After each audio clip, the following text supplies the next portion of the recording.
Sidewalks and streets where once there were fields, steel and concrete instead of trees.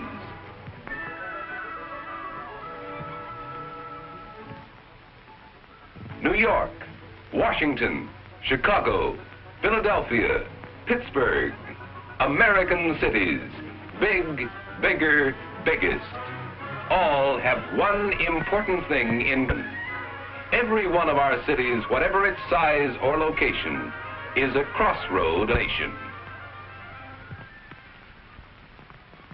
The first settlements were founded as transfer points, where there was a change from one form of transport to another.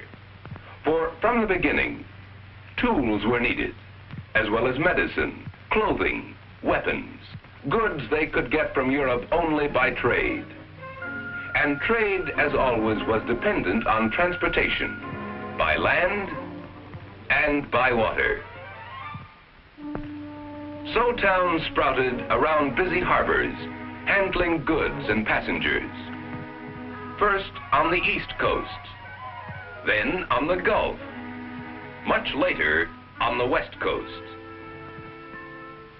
Other cities likewise began as river or lake transfer points on the great inland waterways.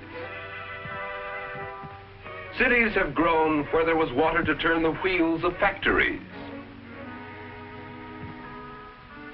near mineral resources,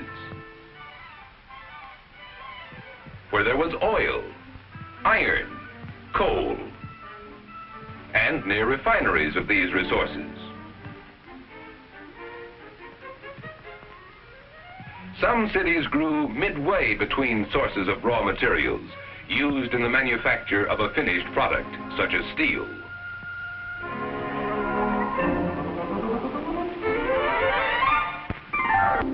Others grew near inland transfer points, where products of the surrounding rural region were brought to be stored or shipped to larger markets.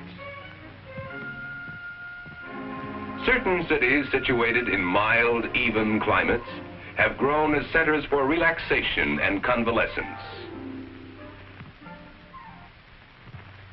From the start, certain young towns expanded faster than the rest. As commerce grew at transfer points, industry, business, and communication tended to centralize in those cities. Proximity of raw materials and labor naturally stimulated further growth. The greatest expansion followed the Civil War. Industrial centers grew by leaps and bounds as factories doubled and tripled. After 1890, waves of immigrants, many bringing urban skills, swelled the size of our cities. Again, new types of farm machinery cut down the number of people needed on farms. Young people headed for the cities to live and work.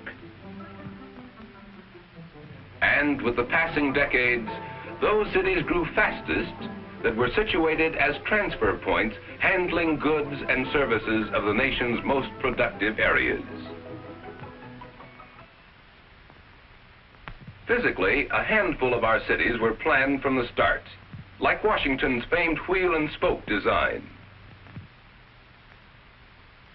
and the gridiron pattern, a popular 19th century city plan. But due to the incredibly rapid expansion, most cities outdistanced their planners, when there were any, and grew into a maze of complexity and confusion. This is the profile of a city, any city. To the left is the center of business. Next is the zone of warehouses, terminals, and old homes. Moderately priced apartments occupy the third zone.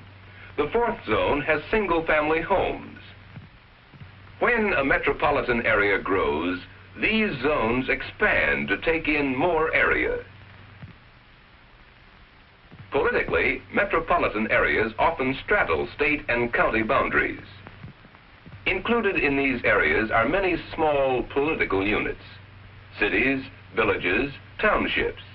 there's overlapping, duplication, and conflict in government functions of these various units as regards highways, schools, water supply, and taxes.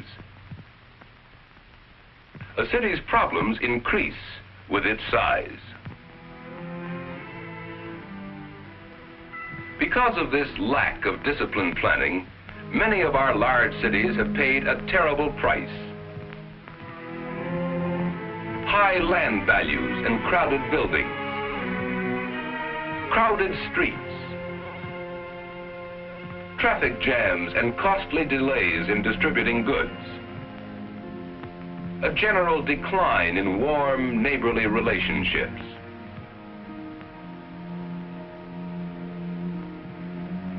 Far too little chance for fresh air and sunlight.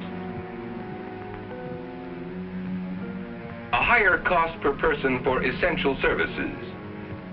It has even become difficult for the average citizen to actively take part in his local government.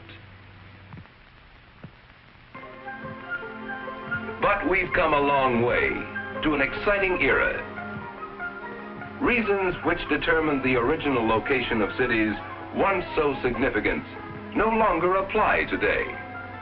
Factories can be built almost anywhere, since power can be made available anywhere.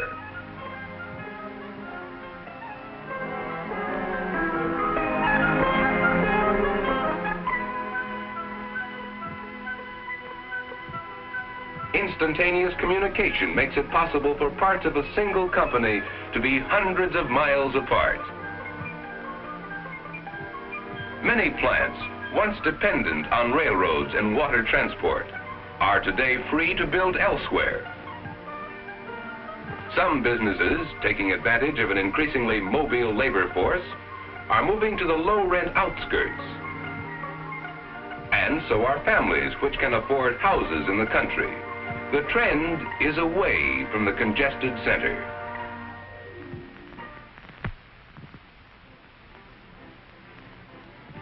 A difficult, perplexing job faces today's city planners.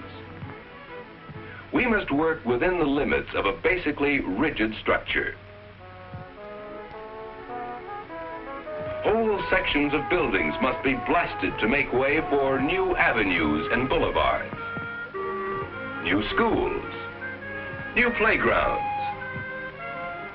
low-cost housing developments, more efficient, more healthy. Though plagued by such problems as health, housing, and traffic, the very size of a large city has certain definite advantages. In an abundance of special services, a variety of employment, up-to-date facilities, and a city with its large, interested audiences encourages a rich cultural life, concerts, galleries, lectures, the theater.